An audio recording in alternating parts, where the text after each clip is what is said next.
ஓம் சாந்தி sister. ஓம் சாந்தி brother.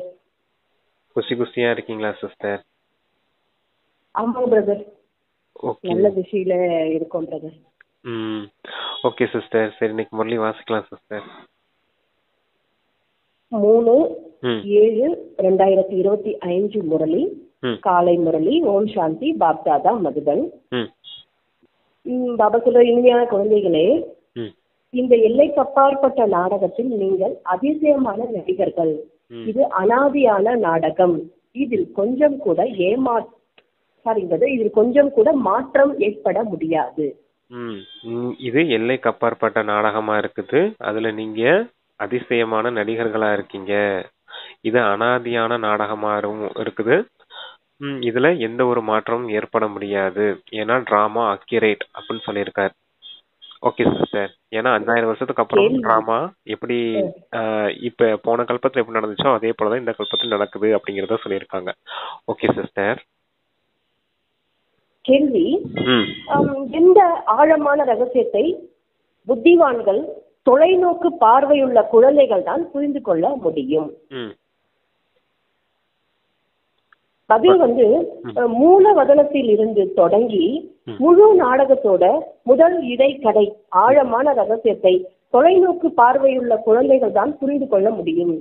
விதை மற்றும் மரத்தின் அனைத்தின் ஞானமும் அவர்களின் புத்தியில் இருக்கும். இந்த எல்லைக்கு அப்பாற்பட்ட நாடகத்தில் சரீரம் என்ற ஆடையை அணிந்து நடித்துக் கொண்டிருக்கும் ஆத்மா என்னும் நடிகன் சத்தியுகத்திலிருந்து தொடங்கி கலியுகம் வரை நடிக்க வேண்டும். எந்த நடிகரும் இடையில் திரும்பி செல்ல முடியாது.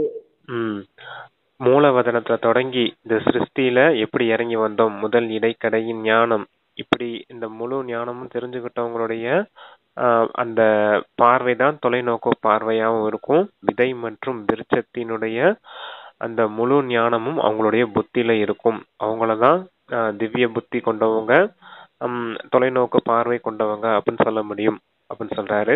அப்புறம் அந்த சத்தியுகத்துல இருந்து கலியுகம் வரைக்கும் இந்த நாடகத்துல நீங்க எல்லாரும் யாரா இருக்கீங்க? நடிகர்களா இருக்கீங்க. ஆத்மா நடிகரா இருக்குது. அது அந்த 84 பிறவிகளின் அந்த சக்கரத்துல, அது 84 பிறவிகளின் அந்த ட்ரெஸ்ல, அதாவது சரீரம் என்ற ஆடையே அணிஞ்சிட்டு அது பார்ட் பண்ணி வந்திருக்குது அப்படிங்கறத சொல்லியிருக்காங்க. இதுல எந்த ஒரு மாற்றமும் ஏற்பட முடியாது. இந்த நாடகத்திலிருந்து யாரும் வெளியேறி போகவும் முடியாது அப்படின்னு சொல்றாரு. வந்தாங்கன்னா, மூலவதனத்திலிருந்து வந்தாங்கன்னா இந்த நாடகத்துல பார்ட் பண்ணியே தீரணும் அப்படின்னு சொல்றாரு.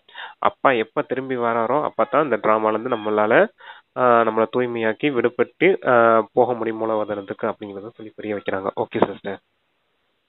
பாடல்: நீ இரவை உறங்கி கழித்தாய். ஓம் சாந்தி. இந்த பாடலை குழந்தைகள் கேட்டீர்கள். இப்போது இதில் ஏதோ ஒரு வார்த்தை சரியாகவும் இருக்கு, சில தவறாகவும் இருக்கிறது. துக்கத்தில் நினைவு செய்வதில்லை. துக்கமும் நிச்சயம் வரவேண்டி உள்ளது. துக்கத்தில் நினைவு செய்வதில்லையா? ஆமா, அது கொஞ்சம் மிஸ்டேக்கா இருக்குது.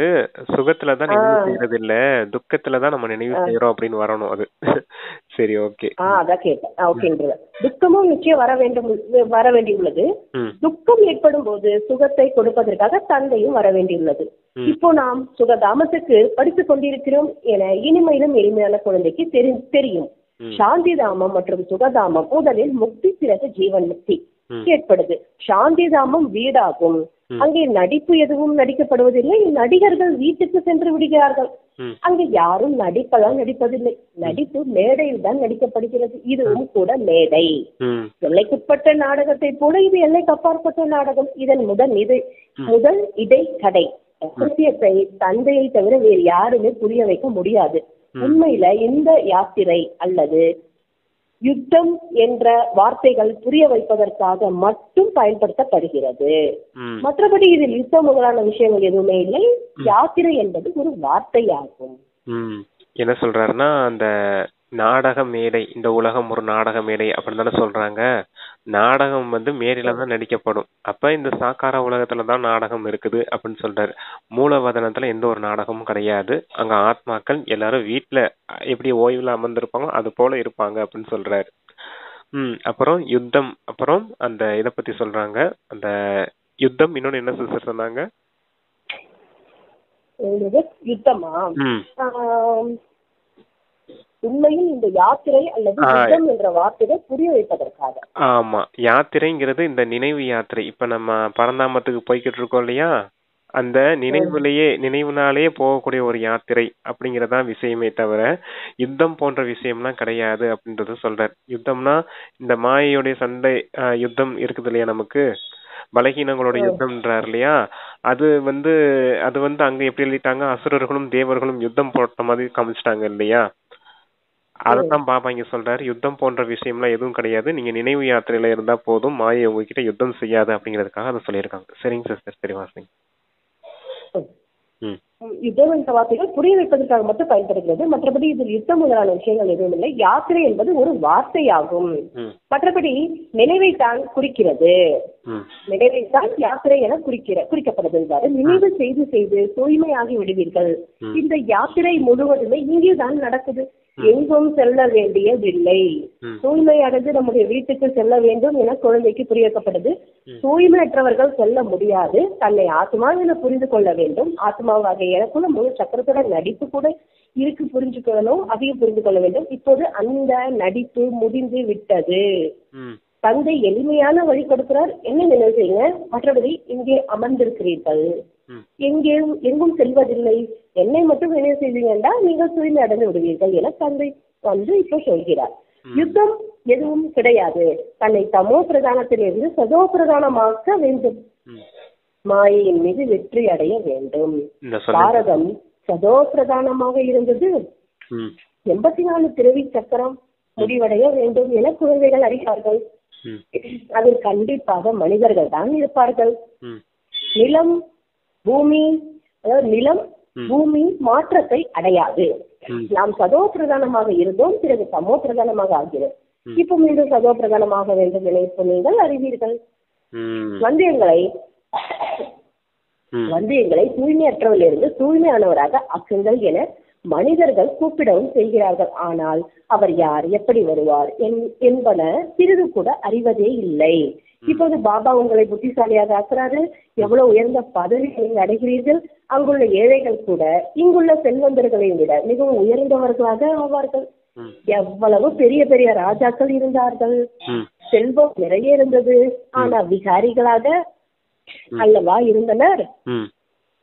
இதற்கு சொல்லுங்க. என்ன சொல்றாருன்னா, நினைவுல இருந்து நீங்க தூய்மையாகணும், தமோ பிரதானத்திலிருந்து சத்துவ பிரதானமா ஆகணும், அதுதான் விஷயமே தவிர இங்க யுத்தம் போன்ற விஷயங்கள்லாம் எதுவும் கிடையாது. மாயையின் யுத்தம் அப்படின்னு ஒண்ணு இருக்குது அப்படின்னா அந்த பலகீனங்கள் அந்த பலகீனமான சம்ஸ்காரத்தெல்லாம் எரிக்கிறதுக்கு தான் இந்த நினைவு யாத்திரை. நினைவு செய்து செய்து தூய்மையாகுங்க அப்படின்னு சொல்லியிருக்காரு. அப்புறம் இந்த 84 பிறவிகளின் சக்கரத்துலதான் நீங்க சத்துவ பிரதானமா பார்த்து பண்ணி வந்து இப்ப கடைசியில தமோ பிரதான நிலையை அடைஞ்சிட்டீங்க அப்படின்னு சொல்றாரு. இப்ப தமோ பிரதான நிலையை அடையும் போதான் தந்தை நினைவு செய்து உங்களை நினைவு செய்யுங்க, தூய்மையாயிடுவீங்க அப்படிங்கிற ஒரு நல்ல வழி சொல்லிக்கிட்டு இருக்கேன் அப்படின்னு சொல்றாரு. முதல்ல எவ்வளவு செல்வந்தர்களா இருந்தீங்க சத்தியுகத்துல நீங்க வாழும் போது, இப்ப பாருங்க எவ்வளவு ஏழையா மாறி போயிருக்கீங்க அப்படிங்கறத சொல்றாரு. இப்ப மீண்டும் உங்களை அந்த ஏழை நிலையில இருந்து மீண்டும் செல்வந்தரா மாத்துறதுக்காக தந்தை வந்திருக்கேன் அப்படின்னு சொல்றாங்க. அந்த ராஜா கிட்ட எல்லாம் எவ்வளவு செல்வங்கள், எவ்வளவு ஆஸ்தி இருந்துச்சு, அப்ப இப்ப உங்ககிட்ட எதுவும் இல்லாம போயிருச்சு அப்படிங்கிறதுக்காக அதை சொல்லியிருக்காங்க சிஸ்டர். சரி வாசிங்க. பெரிய பெரிய ராஜாக்கள் கூட இருந்தனர், செல்வம் நிறைய இருந்தது, ஆனா விகாரிகளாக அல்லவா இருந்தனர். இப்போ சொல்றாரு, இப்போ இருக்கிறவங்க இவர்களை விட அங்குள்ள சாதாரண பிரஜைகள் கூட மிக உயர்வானவர்களாக இருப்பார்கள். பாபா வித்தியாசத்தை பற்றி விளக்குகிறார். ராவணனின் நிழல் விழும்போது பசித்தர்கள், அதாவது தூய்மையற்றவர்களாக ஆகிறார்கள். விகாரமற்ற தேவதைகள் முன்பாக சென்று தன்னை தூய்மையற்றவர்கள் என சொல்லி தலை வணங்குகின்றனர். இத்தந்தை இங்கே வருகிறார் என்றால் சட்டென உயர்ந்த நிலைக்கு ஏற்றி வைத்து விடுகிறார். ஒரு வினாடியோட விஷயம். இப்போ தந்தை ஞானத்தோட 3வது கண் கொடுக்கிறார். குழந்தையாகி நீங்க விசால பார்வை உள்ளவரா ஆகி விடுகிறீர்கள். மேலே மூல வதனத்திலிருந்து தொடங்கி முழு நாடகத்தோட சக்கரம் வரை உங்க புத்தி நினைவிருக்கிறது. எல்லைக்குட்பட்ட நாடகத்தை பார்த்து விட்டு வந்து சொல்கிறார்கள் அல்லவா, என்னவென்னவெல்லாம் பார்த்தோம். புத்தியில் நிறைந்திருப்பதை வர்ணனையெல்லாம் செய்யறாங்க. ஆத்மாவுல நிரப்பிக்கொண்டு வருகின்றனர். பிறகு வந்து பிறருக்கு சொல்கிறார்கள். பிறகு இது எல்லைக்கு அப்பாற்பட்ட விஷயங்கள், குழந்தையாகிய உங்க புத்தியில தான் இந்த எல்லைக்கு நாடகத்தோட முதல் இடைக்கடையோட ரகசியம் இருக்க வேண்டும். அது மீண்டும் மீண்டும் நடந்தபடி இருக்கிறது. பாருங்க, எல்லைக்கு உட்பட்ட நாடகம். இங்க உலகத்துல டிராமா எல்லாம் வைக்கிறாங்க, சினிமா எல்லாம் போய் பார்க்க போறோம் இல்லையா? அதை பார்த்துட்டு வந்து என்னென்ன கதையெல்லாம் சொல்லிக்கிட்டு இருக்காங்க மனிதர்கள். நாங்க இதை பார்த்தோம் அதை பார்த்தோம்னா ஆத்மாவை நிரப்பிக்கிட்டு வந்து அடுத்தவங்க கிட்ட சொல்லிக்கிட்டு இருக்காங்க. ஆனா உங்க புத்தியில இப்ப என்ன இருக்குது அப்படின்னா, எல்லைக்கு அப்பாற்பட்ட நாடகம் இருக்குது அப்படின்றது சொல்றாரு. இப்ப இந்த நாடகத்தின் விஷயத்தை நீங்களும் மற்றவர்களுக்கு சொல்லுங்க, அவ்வளவுதான் அப்படிங்கறத சொல்லியிருக்காங்க. சரிங்க சிஸ்டர், வாசிங்க. ஓகேங்க. ஆத்மாக்குள்ள நிரப்பி வருதுன்றார். அப்போ நம்ம எது பாக்குறோமோ அது எல்லாமே ஆத்மாக்குள்ள ரெக்கார்டு பதிவு. அதாவது பாபா இந்த ஞானத்தை மட்டும் எப்பயுமே கேட்டுட்டே இருங்க, அது பதிவாயிடும்னு வரும். ஓகேன்றது. அந்த எல்லைக்குட்பட்ட நாடகத்துல ஒரு நடிகர் வெளியேறிவிட்டால் அதற்கு பதிலாக வேறொருவர் வர முடியும். யாருக்காவது உடல் நலம் சரியில்லாவிட்டால் அவருக்கு பதிலாக பிறகு வேறொருவரை சேர்த்துக் கொள்கிறார்கள். இதுவோ சைத்தன்யமான நாடகம். இது கொஞ்சம் கூட மாற்றம் ஏற்பட முடியாது, மாற்றம் செய்யவும் முடியாதுன்றாரு பாபா. யாரையும் மாற்ற முடியாது. நாம் ஆத்துமா என குழந்தையாய் நீங்க இப்போ புரிந்து கொண்டீர்கள். இது சரீரம் என்னும் ஆடை. இதனை அணிந்து கொண்டு நாம் பல ரூபங்களோட நடிப்பை நடிக்கிறோம். பெயர், ரூபம், தேசம், அங்க லட்சணங்கள் மாறியபடி இருக்கிறது. நடிகர்களுக்கு தம் பாத்திரத்தை பற்றி தெரியும் அல்லவா? தந்தை குழந்தைக்கு இந்த சக்கரத்தோட ரகசியத்தெல்லாம் புரிய வைத்தபடியே இருக்கிறார். சத்தியுகத்தில இருந்து தொடங்கி கலியுகம் வரை வருகின்றனர். பிறகு வீட்டுக்கு செல்கின்றனர். அதன் பிறகு புதியதாக வந்து நடிப்பை நடிக்கின்றனர். இதனை விரிவாக புரிய வைப்பதற்கு நேரம் பிடிக்கிறது. விதையில் ஞானம் என்னவோ இருக்கிறது, ஆனா புரிய வைப்பதுல நேரம் பிடிக்கும் அல்லவா? உங்களுடைய புத்தியில் விதை மற்றும் மரத்தோட முழு ரகசியம் இருக்கு அப்படின்றார். அதாவது அந்த எல்லைக்குட்பட்ட நாடகத்துல உடம்பு சரியில்லாம போயிடுச்சு ஒருத்தவங்களுக்கு அப்படின்னா வேற ஒருத்தவங்களும் அதுக்கு பதிலாக சேர்த்துக்கிடுவாங்க. ஆனா இது வந்து சைத்தன்யமான நாடகம். உங்களுடைய பாட்டை நீங்க தான் நடிச்சாகணும், மற்றவங்க யாரும் வந்து நடிக்க முடியாது அப்படிங்கறது சொல்றாரு. அப்ப உங்க புத்தியில இப்ப அந்த விதை மற்றும் விருட்சத்தின் முழுமையான ஞானம் இருக்குது அப்படின்னு சொல்றாரு. ஏன்னா தெரிஞ்சிருக்கும், ஆத்மா அழிவற்றவர்கள், நம்மளுடைய பாட்டை நம்ம தான் பண்ணணும். 84 பிறவிகளின் சக்கரத்தின் பதிவு நமக்குள்ளேயே இருக்குது. அதன்படிதான் இந்த டிராமால வந்து நம்ம பார்ட் பண்ணிக்கிட்டு இருக்கோம் அப்படிங்கறதெல்லாம் தெரிஞ்சிருச்சு இல்லையா? அதுதான் விதைய பத்தியும் தெரிஞ்சிருக்கேன். விதைங்கிறது ஆத்மா, விதை என்றது ஆத்மா, விருட்சம்ங்கிறது அந்த 84 பிறவிகள் எடுக்கக்கூடிய அந்த சரீரத்தின் விஷயங்கள். அதத்தான் அப்பா சொல்றாரு விருட்சம் அப்படின்னு. விதை மற்றும் விருட்சத்தின் முழுமையான ஞானம் உங்க புத்தியில இருக்குது அப்படின்னு இருக்காரு. சரிங்க சிஸ்டர், வாசிங்க. உங்க புத்தியில விதை மற்றும் மரத்தோட முழு ரகசியம் இருக்கு. அதையும் நல்ல புத்திவான் உள்ளவர்கள் தான். இதனுடைய விதை மேலே இருக்கிறது. இதனுடைய உற்பத்தி, பாலனை மற்றும் அழிவு எப்படி ஏற்படுது என புரிந்து கொள்ள முடியும். ஆகையா திருமூர்த்திகளை கூட காட்டப்படுகிறது. தந்தை கொடுக்கும் இந்த விழிப்புணர்வை வேறு எந்த மனிதருமே கொடுக்க முடியாது. அவர் இங்கே வரும்போதுதான் தெரிய வருது இது அனைத்தும். ஆகையால் இங்கே வந்து புரிந்து கொள்ளுங்கள் என்று நீங்கள் அனைவருக்கும் சொல்கிறீர்கள். சிலர் மிகவும் மூட நம்பிக்கை உடையவர்களாக இருக்கிறார்கள். நாங்கள் எதுவும் கேட்பதாக இல்லை என்று சொல்கின்றனர். சிலரோ கேட்கவும் செய்கின்றனர். சிலர் பிரசுரங்களை வாங்கிக் கொள்கின்றனர். சிலர் வாங்குவதும் இல்லை. உங்களுடைய புத்தி இப்போது எவ்வளவு விசாலமாக தீர்க்க தரிசியாக ஆகியுள்ளது என்று பார்க்க 3 உலகங்களையும் நீங்கள் அறிவீர்கள். மூலவதனம் அது நிராகாரி உலகம் என சொல்லப்படுகிறது. மற்றபடி சூட்சும உலகம் ஒன்றும் இல்லை. தொடர்பு முழுவதும் மூலவதனத்துடனும் சூழவதனத்துடன் தான். மற்றபடி சூட்சும வதனம் சிறிது காலத்திற்காகவும் ஆத்மாக்கள் அனைவரும் மேலே இருந்து இங்கே நடிப்பதற்காக வருகிறார்கள். இந்த மரம் வரிசை கிரமமாக அனைத்து தர்மங்களுடைய மரமாகும். என்ன சொல்றாருன்னா, அந்த திரிமூர்த்தியின் விஷயம் இருக்குது. அப்புறமேலு அந்த மூலவதனம், சூட்சுமவதனம், சாக்காரவதனம், இந்த மூணு விஷயத்தையும் சொல்றாரு. மூலவதனத்துக்கும் இந்த சாக்காரவதனத்துக்கும் தான் தொடர்பு இருக்குது. இங்கதான் சாக்காரவதனத்துல வந்து பார்ட் இருக்குது, 84 பிறவிகளின் பார்ட் இருக்குது. மூலவதனத்துல ஆத்மாக்கள் பிரவேசமாய் இருக்கும். அங்க ஆத்மாக்கள் நம்ம வீட்டுல அமைதியா இருக்கும். இந்த ரெண்டுக்கும் தான் விஷயமே தவிர நடுவுல இருக்க அந்த சூட்சும வதனம் இந்த சங்கம யோகத்தின் விஷயமாகும்.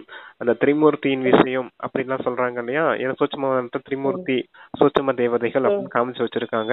அதனை பத்தின விஷயங்கள் யாருக்குமே தெரியாது அப்படின்றார். இருந்தாலும் சிலர் மூட நம்பிக்கையோடு இருக்காங்க. அவங்களுக்கு புத்தியில எதுவும் பதியறதும் கிடையாது. ஆனா குழந்தைகளாகிய உங்க புத்தியில எவ்வளவு எல்லையற்ற ஞான விஷயங்கள் முழுமையா பதிஞ்சிருக்குது அப்படின்னு சொல்றாரு. இப்ப கேட்டுட்டு இருக்கீங்க தந்தை கிட்ட இருந்து எவ்வளவு ரகசியங்கள் கேட்டுட்டு இருக்கீங்க அப்படிங்கிறாரு பாபா.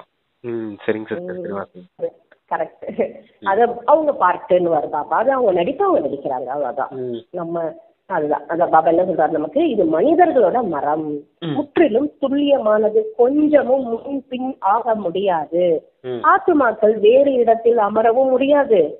ஆகாயத்தில் நட்சத்திரங்கள் நின்று இருப்பது போல ஆத்துமாக்கள் பிரம்ம மகா தத்துவத்தில் நின்று கொள்கின்றன. இந்த நட்சத்திரங்கள் வெகு தூரத்தில் இருந்தபடி பார்க்கும்போது மிகவும் சிறியவையாக தெரிகிறது. ஆனா பெரியதாகத்தான் இருக்கிறது. ஆனா ஆத்மா சிறிது பெரியதாக ஆவதில்லை, அழிவதும் இல்லை. நீங்க தங்க யுகத்திலிருந்து நீங்க தங்க யுகத்திற்கு செல்கிறீர்கள், பிறகு இரும்பு யுகத்திற்கு வருகிறீர்கள். நாம் தங்க யுகத்துல இருந்தோம், இப்போ இரும்பு யுகத்துல வந்திருக்கோம், மதிப்பு எதுவுமே இல்லை என குழந்தைகள் அறிவார்கள். மாயையின் ஜொலிப்பு எவ்வளவு தான் இருப்பினும் இது ராவணனின் தங்க யுகம், அது ஈஸ்வரனின் தங்க யுகம். என்ன சொல்றாருன்னா, அந்த ஆத்மாக்கள் நட்சத்திரம் போன்றது அப்படின்னு பாபா சொல்றாரு. ஆனா இங்க இருந்து அந்த நட்சத்திரத்தை பார்த்தோம்னா சின்னதா தெரியுது. ஆனா உண்மையிலேயே அந்த நட்சத்திரம் பெருசா தானே இருக்குது. கண்ணால பாக்குறதுக்கு சின்னதா தெரியுது, ஆனா பக்கத்துல நட்சத்திரத்தை போய் பார்த்தா அது பெரிய நட்சத்திரமா தானே தெரியும் அப்படின்னு சொல்றாரு. ஆனா ஆத்மா ஒண்ணும் பெருசா ஆகிறது இல்ல அப்படின்னு இருக்காரு. ஆத்மா பெருசாலாம் ஆறுதுல, ஆத்மா எப்பவுமே அந்த ஒளி புள்ளி தான் அப்படின்னு சொல்லியிருக்காரு. இப்ப நீங்க தங்க யுகத்திற்கு போறீங்க அப்படின்றத சொல்றாரு. தங்க யுகம் சத்தியுகத்தை சொல்றாரு, அது ஈஸ்வரனுடைய தங்க யுகம். இது பாருங்க, கலியுகம் ராவணனுடைய தங்க யுகம் அப்படின்னு சொல்றாரு. மதிப்பு எதுக்கு இருக்கு அப்படின்னு சொல்றாரு. ஈஸ்வரனுடைய தங்க யுகமானது சத்தியுகத்துக்கு தான் இருக்கிறதே தவிர இந்த கலியுகத்துக்கு கிடையாது அப்படிங்கிறாரு. Okay sister. அதையும் தங்க யுகன்றாரு. அது வந்து ராவனோட தங்க யுகம், நம்மளது உண்மையிலே தங்க யுகம், அது பொய்.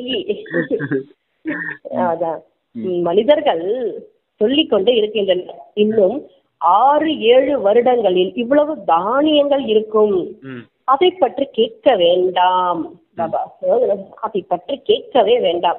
பாருங்கள் அவர்களின் திட்டம் என்ன, குழந்தையாகிய உங்களோட திட்டம் என்ன? என்னுடைய குழந்தைகள் உங்களோட திட்டம் என்ன? என்னுடைய திட்டம் பழைய உலகை புதியதாக ஆக்குவது என தந்தை சொல்கிறார். உங்களுடையது ஒரே ஒரு திட்டம் தான். அது 6 வருஷத்துல 7 வருஷத்துக்குள்ள எங்கள்கிட்ட இவ்வளவு தானியம் இருக்குதுன்னு சொல்றாங்க. மனிதர்கள் அந்த மாதிரி தானியத்துக்கான திட்டம் வகுக்கிறாங்க. ஆனா சிவபாபா என்ன சொல்றாரு, புது உலகத்துக்கான திட்டம் தான் என்கிட்ட இருக்குது அப்படின்னு சொல்றாரு. இந்த பழைய உலகம் மொத்தமா விநாசமாக போகுது, புது உலகம் சொர்க்கத்தின் ஸ்தாபனை ஏற்பட போகுது, அப்படிப்பட்ட திட்டம் தான் நான் வச்சிருக்கேன் அப்படிங்கிற. மனிதர்களின் திட்டம் வேற, கடவுளின் திட்டம் வேற அப்படிங்கிற சொல்றார் பாபா. குழந்தையாக உங்களோட திட்டம் என்ன? என்னுடைய திட்டம் பழைய உலக புதிதா ஆக்குவது என தந்தை சொல்கிறார். உங்களுடையது என்ன? அது கேட்டார்ல பாபா. உங்களுடையது ஒரே திட்டம் தான். தந்தையோட ஸ்ரீமத் படி நாம் நம்முடைய ஆசையை எடுத்துக்கொண்டிருக்கிறோம் என அறிவீர்கள். பாபா வழிகாட்டுகிறார். ஸ்ரீமத் உயர்ந்த வழி கொடுக்கிறாரு, நினைவில் இருப்பதற்கான வழியை கொடுக்கிறாரு. வழி என்ற வார்த்தை இருக்குதல்லவா? சமஸ்கிருத வார்த்தையை தந்தை பேசுவது இல்லை. தந்தை இந்தி மொழியில் நிறைய புரிய வைத்தபடிதான் இருக்கிறார். மொழிகள் நிறைய உள்ளது, மொழி பெயர்ப்பவர்களும் இருக்கிறார்கள். அவர்கள் கேட்டு மற்றவர்களுக்கு சொல்கிறார்கள்.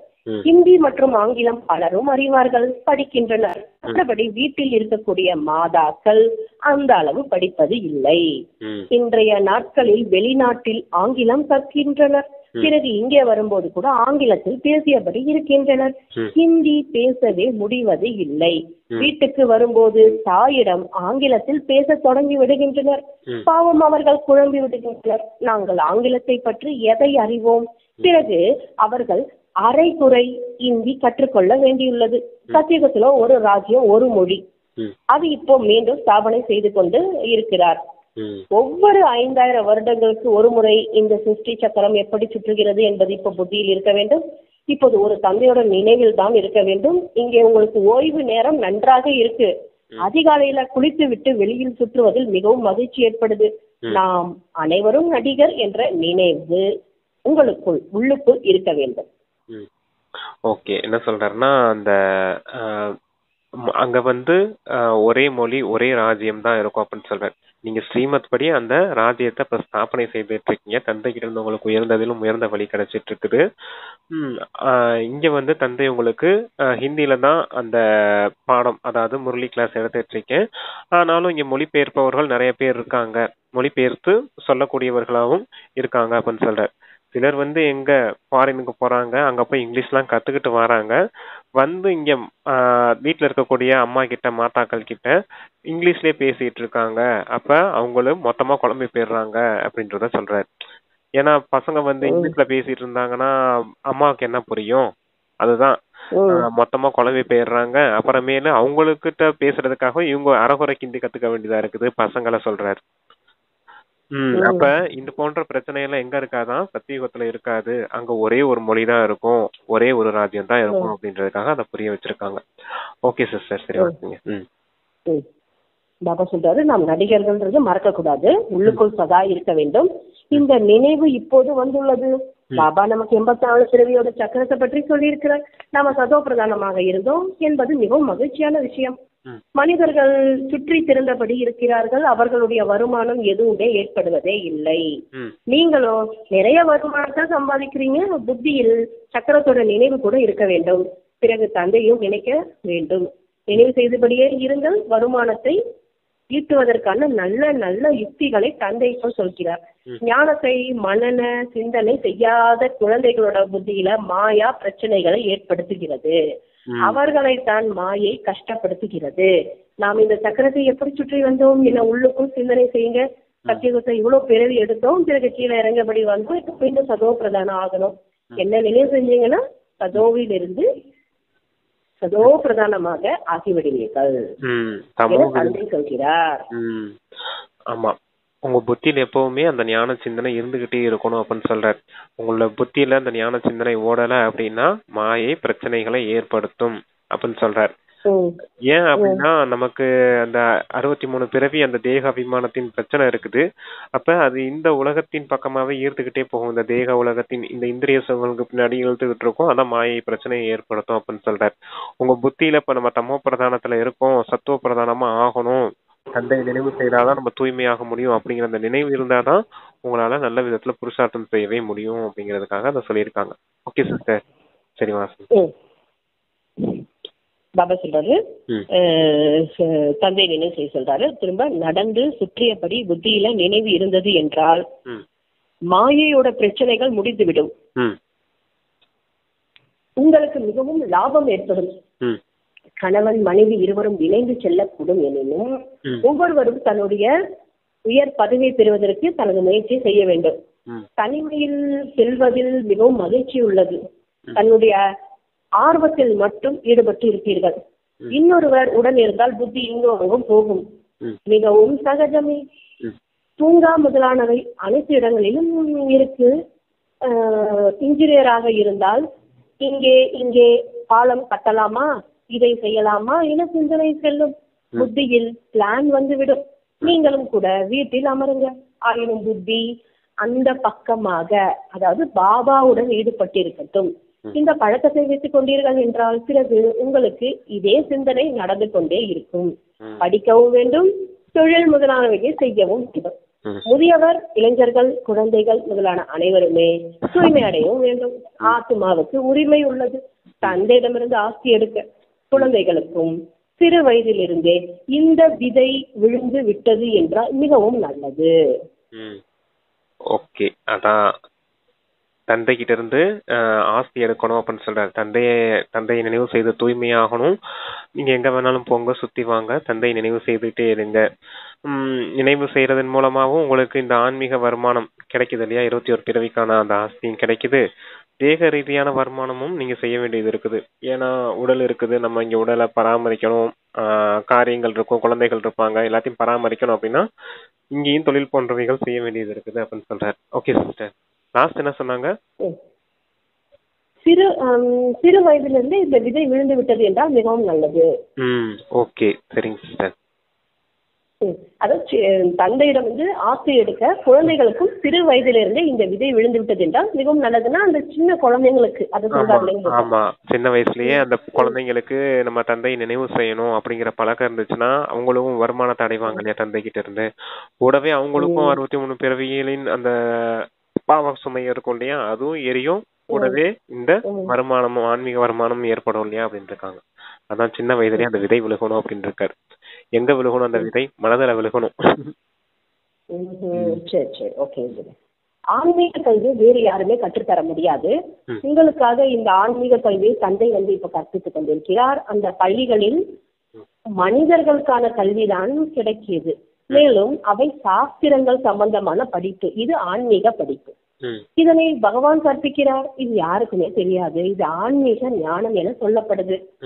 இதனை பரமாத்மா வந்து படிப்பிக்கிறார். அவருக்கு வேற எந்த பெயரும் வைக்கப்பட முடியாது. இதனை சுயம் தந்தை வந்து படிப்பிக்கிறார். பகவானுடைய வாக்கியம் அல்லவா, பகவான் ஒரே முறை வந்து புரிய வைக்கிறாரு.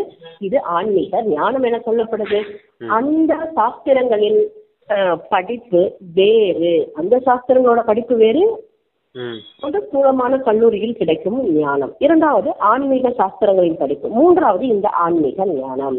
அவர்கள் எவ்வளவுதான் பெரிய பெரிய தத்துவ ஞான படிப்பில் டாக்டர் பட்டம் பெற்றவர்களாக இருக்கலாம், ஆனா அவர்களிடம் இருப்பது சாஸ்திரங்களோட விஷயம். உங்களுடைய இந்த ஞானம் முற்றிலும் தனிப்பட்டது. இந்த ஆன்மீக ஞானம் அனைத்து ஆத்மாக்களோட தந்தையாக விளங்கும் ஆன்மீக தந்தையை படிப்பு சொல்லித்தர. அவரின் மகிமை அமைதி கடல், சுக கடல். என்ன சொல்றாரு அப்படின்னா, ஆன்மீக ஞானத்தை ஆன்மீக தந்தையே வந்து கத்து கொடுக்கறாரு உங்களுக்கு. அப்ப பாருங்க எவ்வளவு பெரிய விஷயம் அப்படின்னு. பகவானே வந்து உங்களுக்கு இந்த ஆன்மீக படிப்பை சொல்லி தரணும்னா எவ்வளவு பெரிய அதிர்ஷ்டசாலி குழந்தைகள் நீங்க அப்படின்னு சொல்றாரு. அவங்க எவ்வளவு பெரிய தத்துவ ஞானிகளா இருக்கலாம், டாக்டர் போன்றவைகள் PhD பட்டம்லாம் வாங்கியிருக்கலாம். இருந்தாலும் அவங்க படிக்கிறது, அவங்க கிட்ட இருக்க ஞானம் புறமே இந்த சாஸ்திரங்களின் ஞானம் தான். ஆன்மீக தந்தைகள் கத்துக் கொடுக்கக்கூடிய ஆன்மீக ஞானம் இல்ல பாத்தீங்க இல்லையா. அப்ப அவங்கள விட யார் உயர்ந்தவர்கள் அப்படிங்கறது மாதிரி கேக்குறாரப்பா. இந்த நினைவு இருந்தாலே உங்களுக்கு குஷியா இருப்பீங்க இல்லையா அப்படிங்கிறாரு. சரிங்க சிஸ்டர். அவரோட மகிமை எல்லாம் அமைதி கடல், சுகக்கடல். கிருஷ்ணரோட மகிமை முற்றிலும் வேறு. குணங்களும் அவகுணங்களும் மனிதருக்குள் இருப்பவை. அவர்கள் பேசிக்கொண்டே இருக்கின்றனர். தந்தையின் மகிமை கூட நீங்க சரியான முறையில அறிவீர்கள். அவர்கள் வெறுமனே கிளிப்பிள்ளை போல் பாடியபடி இருக்கிறார்கள். அர்த்தம் எதுவும் தெரியாது. ஆக தனது முன்னேற்றத்தை எப்படி ஏற்படுத்திக் கொள்வது என தந்தை குழந்தைக்கு வழி கொடுக்கிறார். முயற்சி செய்து கொண்டே இருந்தீர்கள் என்றால் பிறகு உறுதியாக ஆகிவிடுவீர்கள். பிறகு அலுவலகத்தில் வேலை செய்யும் சமயத்தில் கூட இந்த நினைவு வரும். ஈஸ்வரனின் நினைவு இருக்கும். மாயையின் நினைவோ அரை கல்பம் காலம் நடந்தது. இப்போ தந்தை சரியான விதத்துல புரிய வைக்கிறாரு. தன்னை பாருங்க, நாம் என்னவா இருந்தோம், இப்போ என்னவா ஆகியிருக்கோம். பிறகு பாபா நம்மை இப்படி தேவதையாக ஆக்குகிறார். இதுவும் கூட குழந்தையாக நீங்க தான் வரிசை கிரமமாக நெருக்கியின்படி தெரிந்திருக்கிறீங்க. முதலில் பாரத தேசம்தான் இருந்தது. பாரதத்தில் தான் தந்தையும் வருகிறார். நடிப்பை நடிப்பதற்காக நீங்களும் கூட ஆதி சனாதனா தேவி தேவதா தர்மத்தர்கள் அல்லவா? அதான் என்ன சொல்றாருன்னா, நினைவு செய்யறதுக்கான முயற்சி கொஞ்சம் செய்தீங்கன்னா போதும். அப்ப தொடர்ந்து அந்த நினைவு இருந்துகிட்டே இருக்கும். ஆரம்பத்துலதான் அந்த முயற்சி செய்ய வேண்டியதா இருக்கும். அப்புறம் கொஞ்சம் கொஞ்சமா பழகிடுச்சு அப்படின்னா அது உங்களுக்கு நிரந்தரமா இருக்கும் அப்படின்னு சொல்லி இருக்காங்க. மாயை நினைவோ 63 பிறவிகளா அரை கல்பம் நடந்து வந்திருக்குது. இருந்தாலும் இப்ப தந்தைய நினைவு செய்யறதுக்கான உழைப்பு, அந்த முயற்சி செய்யணும் அப்படின்னு சொல்லியிருக்காங்க. ஓகே சிஸ்டர், நம்ம எப்படி இருந்தோம் இப்ப எப்படி மாறிட்டோம் அப்படிங்கறதும் உங்களுக்கு தெரியணும் அப்படிங்கிறார். ஏன்னா நம்ம அப்படி வாழ்ந்தவங்க, உயர்ந்தவர்களா வாழ்ந்தவங்க, இப்ப தாழ்ந்த நிலையை அடைஞ்சிட்டோம். இப்ப மீண்டும் நம்மள உயர்ந்தவர்களா ஆக்குறதுக்கு பகவான் வந்திருக்கார் அப்படிங்கிற அந்த புரிதல் இருக்கும் போதுதான் நம்மளால புருஷார்த்தம் செய்ய முடியும் அப்படிங்கறத சொல்றார். அந்த முயற்சியும் செய்ய முடியும் அப்படிங்கிறார். இல்ல நான் எதுக்கு அவரை நினைக்கணும், ஏன் இவ்வளவு கஷ்டப்பட்டு நினைக்கணும் அப்படிங்கிற எண்ணம் வந்துடக்கூடாது இல்லையா. நம்மளுடைய முன்னேற்றத்துக்காக நாம தந்தையை நினைவு செய்யறோம் அப்படிங்கிறது புரிதல் இருக்கணும் அப்படிங்கிறாரு. Okay sister. நீங்கள் தூய்மை அடையத்தான் வேண்டும். இல்லாவிட்டால் பின்னால் வருவீர்கள். பிறகு என்ன சுகத்தை அடைவீர்கள்? பக்தி அதிகம் செய்திருக்காவிட்டால் வரமாட்டார்கள். இவர்கள் அவ்வளவாக ஞானத்தையும் எடுக்க மாட்டார்கள் என புரிந்து கொள்ள முடியும் அல்லவா? மிகவும் உழைக்குவீர்கள் என்றாலும் அபூர்வமாக யாராவது வெளிப்படுகிறார்கள். ஆனாலும் கலைத்து விடக்கூடாது, முயற்சி செய்யவே வேண்டும். முயற்சியின்றி எதுவுமே கிடைக்காது. பிரஜைகள் உருவாகியபடிதான் இருப்பார்கள். பாபா குழந்தைகளோட முன்னேற்றத்துக்காக யுக்தி சொல்கிறார். குழந்தைகளே, தனது முன்னேற்றம் ஏற்பட வேண்டும் என்றால் அதிகாலையில குளித்து முடித்து தனிமையில் சென்று சுற்றுங்கள் அல்லது அமர்ந்து கொள்ளுங்கள். உடல் ஆரோக்கியத்திற்காக நடப்பது நல்லதே. பாபாவும் நினைவில் இருப்பார், நாடகமும் புத்தியில் இருக்கும். ரெண்டு விஷயத்தான் நினைவு செய்தா போதும். நீங்க ஒண்ணு தந்தை நினைவு செய்யணும், இன்னொன்னு இந்த நாடகத்தின் 84 பிறவியின் சக்கரத்தை நினைவு செய்யணும். அதை நீங்க எப்படி செய்யணும்? அதிகாலையில எழுந்திரிச்சு குளிச்சுட்டு நடந்து வாரீங்க, நடந்துகிட்டே தந்தைய நினைவு செய்யலாம், நாடகத்தை பத்தின நினைவும் செய்யலாம். நடந்து போறதுனால உடலுக்கும் ஆரோக்கியம் இருக்குது இல்லையா? தந்தை நினைவு செய்யறதுனால மனதிற்கும் ஆரோக்கியம் இருக்குது அப்படிங்கிறாரு. குளிச்சுட்டா கொஞ்சம் ஃப்ரெஷ் ஆயிடும். அதுவும் பாபா இன்னைக்கு சொல்றாரு, குளிச்சிடுங்க அப்படின்னு. அந்த சோம்பேறித்தனம் எல்லாம் இருக்காது, தூக்க கலக்கம் இருக்காது. Okay okay. பாபா சொல்றாரு, நாடகமும் புத்தியில இருக்கும். எவ்வளவு வருமானம் ஏற்படுது, இது உண்மையான வருமானம். அந்த வருமானம் இருந்து விட்டது. இப்போ இந்த வருமானத்தை பற்றி சிந்தனை செய்யுங்க. கொஞ்சமும் கஷ்டம் கிடையாது. பாபாவை, அதாவது பாபா என்ன சொல்றாருன்னா பிரம்மா பாபாவை சொல்றாரு, பற்றி பார்த்திருக்கிறீர்கள். முழு வாழ்க்கை சரித்திரமும் எழுதுவார். இன்று இத்தனை மணிக்கு எழுந்தேன், பிறகு இதை செய்தேன்.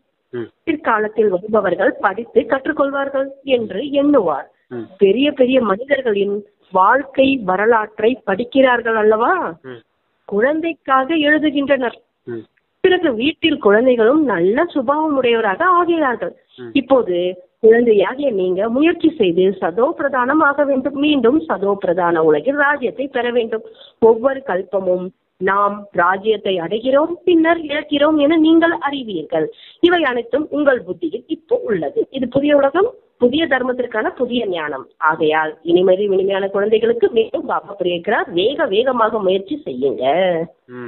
பிரம்மா பாபாவுடைய உதாரணம் கொடுத்திருக்காரு. அவர் முழுமையா அந்த வாழ்க்கை சரித்திரத்தை எழுதுவார் அப்படின்னு சொல்றாரு. காலையில எத்தனை மணிக்கு எழுந்திரிச்சேன், எத்தனை மணிக்கு யோகா பண்ணேன், என்ன காரியம் செய்தேன், இரவு தூங்குற வரைக்கும் அவர் காலையில இருந்து இரவு வரைக்கும் என்ன காரியம் செய்தாரோ எல்லாத்தையும் டைரியில நோட் பண்ணி வைப்பார். அத வந்து பார்க்கக்கூடியவங்க பிரம்மா பாபா இந்த மாதிரி புருஷார்த்தம் பண்ணியிருக்கார், நாமளும் இது போல புருஷார்த்தம் பண்ணணும் அப்படிங்கிறது அவங்களுக்கு வந்துச்சு அப்படின்னா அப்புறம் அவங்களும் நல்ல விதமா முயற்சி செய்வாங்க இல்லையா? இது லௌகீகத்துல கூட இந்த மாதிரி தந்தை எழுதக்கூடிய டைரி எழுதக்கூடிய பழக்கம் இருந்துச்சுன்னா குழந்தைகளும் அதை பார்த்து எழுதுவாங்க. அப்ப அவங்களுடைய வாழ்க்கை தரமும் உயருது இல்லையா? அது போலதான் சொல்றாரு, பெரிய பெரிய மனிதர்கள்லாம் டைரி எழுதுவாங்க. அந்த டைரி எழுதக்கூடிய பழக்கத்தின் மூலமா அவங்களுக்கும் நம்ம என்ன தவறு செய்யறோம், நம்ம எதை திருத்திக்கணும் அப்படிங்கிறது தெரியும். பின்னாடி வரவங்களும் அதை பார்த்து இப்படித்தான் நம்மளும் வாழணும் அப்படிங்கிறத புரிஞ்சுக்கிடுவாங்க அப்படிங்கிறத சொல்லியிருக்காரு. Okay sister. பாபா சொல்றாரு, எனக்கு வந்து மீண்டும் பாபா வந்து புரிய வைக்கிறேன், வேகமா முயற்சி செய்யுங்க. சரீரத்தின் மீது நம்பிக்கை இல்லை. சரீரத்தின் மீது நம்பிக்கை இல்லை. இன்றைய நாட்களில் மரணம் என்பது மிகவும் எளிதான ஒன்றாக சாதாரண நிகழ்ச்சியாகி விட்டது. அங்கே அமரலோகத்தில் இப்படிப்பட்ட மரணம் ஒருபோதும் ஏற்படுவதில்லை. இங்கேயோ அமர்ந்தபடியே இறந்து விடுகின்றனர். ஆகையால் தனது முயற்சியை செய்தபடி இருங்கள், நல்லது. அப்ப இந்த உலகத்தை பாருங்க, மொத்தமா இது மரணலோகமா இருக்குது. அப்படியே உட்கார்ந்தபடியே சரீரத்தை விட்டுட்டு போயிடுறாங்க அப்படின்னு சொல்றாரு. இது அச்சானக்கான சரீரம். இந்த சரீரத்தின் மீது எந்த ஒரு நம்பிக்கையும் கிடையாது. அப்ப நீங்க என்ன செய்யணும்? இப்பவே தந்தை நினைவு செய்து உங்களுக்கு உங்களுடைய பாக்கியத்தை உருவாக்கிக்கோங்க, தீவிர முயற்சி செய்யுங்க அப்படின்னு சொல்லியிருக்காரு. ஓகே சிஸ்டர், அவ்வளவு முடிஞ்சிருக்கு. வணக்கம் சொல்லிட்டார். நம்மளும் சிவா பாப்தாதா கவனிச்சுட்டு தாரணையில பாபா முக்கியமா என்ன சொல்றாருன்னா, ஃபர்ஸ்ட் பாயிண்ட் வந்து புத்திய ஞான சிந்தனையில் மும்முரமாக ஈடுபடுத்தும் பழக்கத்தை ஏற்படுத்த வேண்டும். ஞான சிந்தனையில மும்முரமா ஈடுபடுத்தக்கூடிய பழக்கத்தை ஏற்படுத்துங்க. நேரம் கிடைக்கும் போதெல்லாம் தனிமையில் சென்று அமர்ந்து ஞானத்தை மனன சிந்தனை செய்ய வேண்டும். தந்தையை நினைவு செய்து உண்மையான வருமானத்தை ஈட்ட வேண்டும். தந்தையை நினைவு செய்து உண்மையான வருமானத்தை ஈட்டணும். புத்தியில எப்பவுமே அந்த ஞானத்தின் சிந்தனை ஓடிக்கிட்டே இருக்கணும். அப்பதான் குஷியாவும் இருப்பீங்க அப்படின்னு சொல்றாரு. இதுதான் நல்ல வருமானம் அப்படின்னு சொல்ல. உன் தந்தையை நினைவு செய்யணும், இல்ல ஞானத்தின் சிந்தனை செய்துகிட்டு இருக்கணும். இதுதான் ஆத்மாவுக்கான ஆன்மீக வருமானம் அப்படிங்கிறார். Okay sister. ரெண்டாவது பாயிண்ட், தொலைநோக்கு பார்வையுள்ளராகி இந்த எல்லைக்கு அப்பாற்பட்ட நாடகத்தை சரியான முறையில் புரிந்து கொள்ள வேண்டும். அனைத்து நடிகர்களோட நடிப்பையும் சாட்சியாக பார்க்க வேண்டும். இது எல்லாருடைய நடிகர்களின் இங்க உலகத்துல இருக்கக்கூடிய எல்லா மனிதர்களினுடைய நடிப்பை எல்லாம் சாட்சியா பார்க்கணும் அப்படின்னு சொல்றாரு. ஏன்னா எல்லாருமே நடிகர்களா இருக்காங்க, அவங்க அவங்களுக்கு கிடைச்ச பாகத்தை நடிச்சுக்கிட்டு இருக்காங்க அப்படிங்கிறத சாட்சியா தான் பார்க்கணும். நீங்க அதுக்குள்ள போய் இன்டர்ஃபியர் ஆயிடக்கூடாது அப்படின்னு சொல்றாரு. அதான் தொலைநோக்கு பார்வை அப்படிங்கிறாரு. இந்த நாடகத்தை பத்தின ரகசியமும் தெரியுது. அவங்க இந்த மாதிரி பார்ட் பண்ணிக்கிட்டு இருக்காங்கன்னா அவங்க கணக்கு வழக்கம் முடிச்சுக்கிட்டு இருக்காங்க. ஏன்னா இந்த நாடகமே கணக்கு வழக்கால உருவாக்கப்பட்ட நாடகம் இல்லையா? அதுதான் தொலைநோக்கு பார்வை அப்படின்னு சொல்லியிருக்காங்க. Okay sister. வரதானம் மதுரதா, இனிமைத்தன்மை என்ற வரதானத்தின் மூலம் சதா முன்னேறி செல்லக்கூடிய உயர்ந்த ஆத்துமா ஆகுக. இனிமைத்தன்மை என்பது அப்படிப்பட்ட விஷயம், விசேஷ தாரணையாகும். அதாவது கசப்பான பூமியை கூட இனிமையானதாக ஆக்கிவிடும். யாருக்கேனும் 2 மணித்துளிகளுக்கு இனிமையான திருஷ்டி கொடுக்கறீங்க, இனிமையான வார்த்தைகளை பேசுகிறீர்கள் எனில் எந்த ஒரு ஆத்மாவையும் சதா காலத்துக்கு நிரப்பி விடுகிறீங்க என்பது ஆகும். 2 மணித்துளிகளோட இனிமையான திருஷ்டி மற்றும் வார்த்தை என்பது அந்த ஆத்மாவோட சிருஷ்டி உலகை மாற்றிவிடும். உங்களுடைய இனிமையான 2 வார்த்தைகள் கூட சதா காலத்துக்கு அவர்கள் மாறுவதற்கான கருவியாக ஆகக்கூடும். எனவே இனிமைத்தன்மை என்ற வரதானத்தை சதா தன்னுடையதாக வைத்துக் கொள்ளுங்க. சதா இனிமையாக இருங்க, மேலும் அனைவரையும் இனிமையா ஆக்குங்க. இனிமைத்தன்மை இருக்கு பிரதர். ஒவ்வொரு சூழ்நிலையும் ஏற்றுக்கொண்டவராக ஆகுங்க. அப்பொழுது ராஜயுக்த் ஆக ரகசியம் அறிந்தவராக ஆகிவிடுவீர்கள். சரி, ஓகே. அந்த இனிமைத்தன்மையை சொல்லிடலாம் ஃபர்ஸ்ட். அந்த இனிமைத்தன்மை அப்படிங்கிறது ஒரு விசேஷமான தாரணை அப்படிங்கிறாரு. அந்த விசேஷமான தாரணை அப்படிங்கிறது நீங்க இனிமைத்தன்மையோடு இருந்தீங்கன்னா கசப்பானவர்களை கூட இனிமையா மாத்திர முடியும் அப்படின்னு சொல்றாரு. அதானா கசப்பான பூமியை கூட இனிமையாக மாற்றிவிடும் அப்படிங்கிறது தான் அந்த இனிமைத்தன்மையினுடைய விசேஷத்தன்மை அப்படிங்கிறார். நீங்க ஒருத்தவங்களுக்கு இனிமையான அந்த திருஷ்டி, இனிமையான வார்த்தைகள் கொடுக்குறீங்க அப்படின்னா கூட அது கூட அந்த 2 மணித்துளிகள், 2 நொடி, 2 நிமிஷம் அப்படின்னு சொல்லுவோம் இல்லையா? அந்த மாதிரி கொடுத்தீங்கன்னா கூட அந்த விஷயம், அந்த இனிமைத்தன்மையான அந்த வார்த்தைகள், இனிமைத்தன்மையான அந்த திருஷ்டி நிறைஞ்ச அந்த அன்பு நிறைஞ்ச பார்வை அவங்களுடைய உலகத்தையே மாத்திரும் அப்படின்னு சொல்றாரு. அத மனச்சோர்வு இருந்தாங்கன்னா, மனச்சோர்வு அடைஞ்சிருந்தாங்க அப்படின்னா ஊக்க உற்சாகத்துல வந்துருவாங்க இல்லையா? அதான் சொல்றாரு, அவங்க சதா காலத்துக்கும் அனைத்து வாக்கியங்களையும் அடைய வைக்கிறதுக்கான ஒரு வாய்ப்பு கூட உங்களுடைய அந்த இனிமையான வார்த்தைகள்லயும் அந்த இனிமையான திருஷ்டியிலையும் இருக்குது அப்படின்னு சொல்றாரு. அப்ப நீங்களும் இனிமைத்தன்மை நிரம்பியவர்களா இருங்க, மற்றவர்களையும் இனிமைத்தன்மையை நிரம்பியவர்களா ஆக்குங்க அப்படின்னு சொல்லியிருக்காங்க. Okay sister. மதுரதா ஸ்லோகன் என்னன்னு சொல்லுங்க சிஸ்டர், நல்லா சொல்லுங்க. ஒவ்வொரு சூழ்நிலையும் ஏற்றுக்கொண்டவராக ஆகுங்க, அப்போது ராஜயுக்த் ஆகிவிடுவீர்கள். ராஜயுக்த் அப்படின்னா ரகசியங்களை அறிந்தவர்கள் அப்படின்னு சொல்லுவார். ஒவ்வொரு சூழ்நிலையும் ஏற்றுக்கொள்ளக்கூடியவர்களா ஆகுங்க அப்படின்னு இருக்காங்க. என்ன நடந்தாலும் சரி அந்த டிராமா படி நன்மைக்கு தான் நடக்கும் அப்படிங்கிறது புரிதல் இருக்கணும் உங்களுக்கு. அதைத்தான் ஏற்றுக்கொள்ளும் சக்தி அப்படின்னு சொல்றாரு. டிராமால இந்த மாதிரி ஒரு சூழ்நிலை நடந்துகிட்டு இருக்குது அப்படின்னா அது நன்மைக்கு தான் நடக்குது அப்படிங்கிற அந்த புரிதல் இருக்கணும். அதுதான் ரகசியங்களை அறிந்தவர்கள். என்ன ரகசியம் தெரிஞ்சு வச்சிருக்கீங்க? டிராமா நன்மைக்கு தான் நடக்குது, டிராமா நன்மை செய்யக்கூடியது.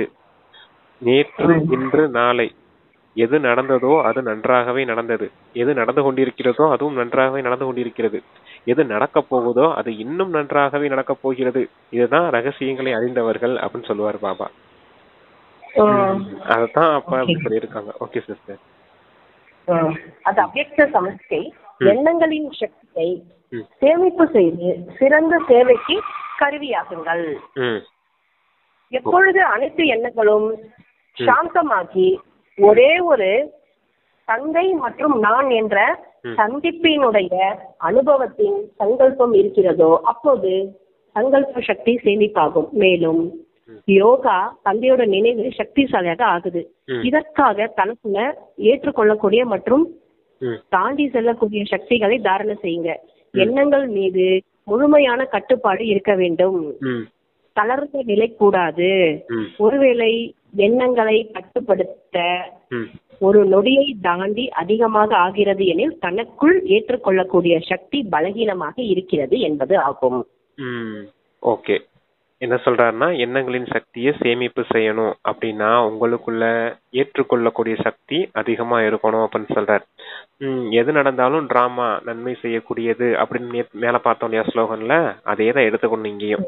அப்பதான் எது நடந்தாலும் நன்மைக்கு தான் நடக்குது அப்படிங்கறத புரிதலும் இருக்கணும். கூடவே ஒரு தந்தை மற்றும் நான் மற்றும் ஒரு தந்தை அப்படிங்கிற எப்பவுமே அந்த நினைவுலே இருந்தோம் அப்படின்னா எண்ணங்களின் சக்தி சேமிப்பாகும். ஏன்னா அமைதியாயிடுவோம் இல்லையா, நான் ஆத்மா, என்னுடையவர் பரமாத்மா அப்படின்னும் போது வேற எந்த சங்கல்பமும் தேவையில்லாம எழும்பாது. கூடவே அது கூடவே என்ன வேணும், நமக்கு டிராமா நன்மை செய்யக்கூடியது அப்படிங்கிற அந்த ஏற்றுக்கொள்ளக்கூடிய சக்தியும் வேணும். இப்படி இருந்துச்சுன்னா அந்த எண்ணங்களின் சக்தி சேமிப்பாகும் அப்படின்னு சொல்றாரு. ஆனா ஒரு நொடிய இப்ப ஒரு ஸ்டாப்னு சொன்னோடனே அந்த எண்ணங்கள் நிக்கணும். எண்ணங்கள் நிக்காம போய்கிட்டே இருக்குது அப்படின்னா உங்களுக்குள்ள அந்த ஏற்றுக்கொள்ளக்கூடிய சக்தி பலகீனமா இருக்குது அப்படின்னு புரிஞ்சுக்கோங்க அப்படிங்கிறார். ஏற்றுக்கொள்ளக்கூடிய சக்தி பலகீனமா இருக்குது, அதை பலமா ஆக்கணும் அப்படின்னா நன்மைக்கு தான் நடக்குது அப்படின்னு புரிஞ்சுக்கிட்டா போதும், அது பலமாயிடும். ஞானம்ன்றது என்னது? புரிதல். எந்த விஷயத்தை நல்ல விதத்துல புரிஞ்சுக்கக்கூடியதுதான் புரிதல் அப்படிங்கிறது. இது இப்படிதான் நடக்குது, நன்மைக்கு தான் நடக்குதுன்னு புரிஞ்சுக்கிட்டீங்க அப்படின்னா அந்த எண்ணங்கள் சக்தி சேமிப்பாக்கப்படும் அப்படிங்கறத புரிஞ்சுக்கணும். Okay sister. ஒண்ணு ஆத்மா பரமாத்மா டிராமா. நான் ஆத்மா, என்னுடையவர் பரமாத்மா அப்படிங்கிற நினைவுல இருந்தீங்கன்னா எண்ணங்களின் சக்தி சேமிப்பாகும். இன்னொன்னு டிராமா நன்மை செய்யக்கூடியது அப்படின்னு ஏத்துக்கிட்டீங்க அப்படின்னா அதுவும் எண்ணங்களின் சக்தியை சேமிப்பாக்கும் அப்படிங்கிறார். Okay sister. தேங்க்யூ. ஓம் சாந்தி. தேங்க்யூ பாப்பா.